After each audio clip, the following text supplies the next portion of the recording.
Last week, Derek Chauvin, the police officer convicted of killing George Floyd, was stabbed in prison by a gangbanger, and he is now in critical condition. Now, first of all, why was this former police officer placed into general population with no protective custody? That seems suspicious. Now, worth noting, this assault happened a couple of weeks after an autopsy showing George Floyd died of an overdose, and just as the documentary, The Fall of Minneapolis, began trending online. The documentary looks into the death of George Floyd and what happened afterwards, showing that nearly every single thing that we were told about George Floyd and his death was a hoax. Now, if you've seen it, it becomes super obvious that the actions of Officer Derek Chauvin had nothing to do with George Floyd's death. And if you haven't watched it, do so. It's streaming for free online. I'll post a link in the description. Now, I'm not going to talk about everything the documentary went over, but here's one small part.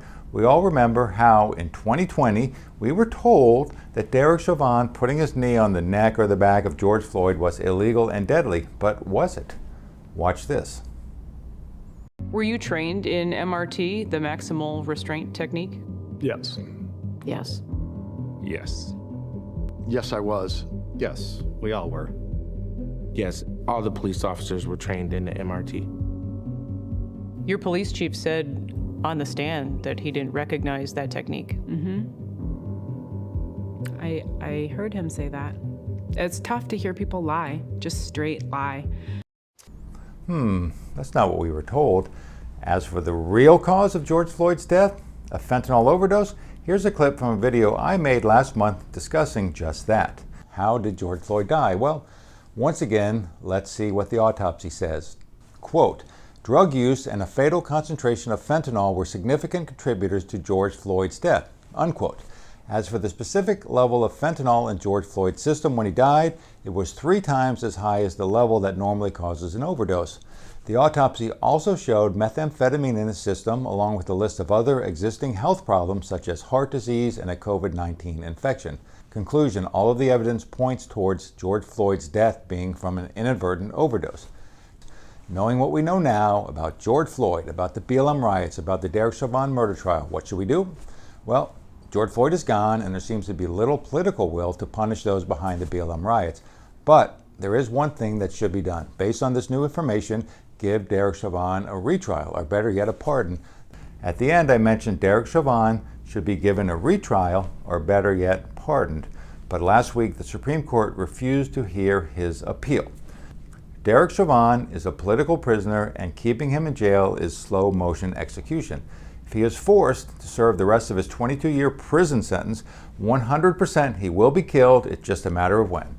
America has never been perfect, but we used to have a moral compass. We did the right thing most of the time, and in spite of our flaws, we were consistently heading in the direction of being more just.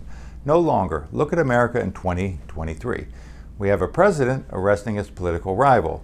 We have a Justice Department jailing January 6 protesters, and we have Blue City DAs allowing BLM rioters and other criminals to walk free.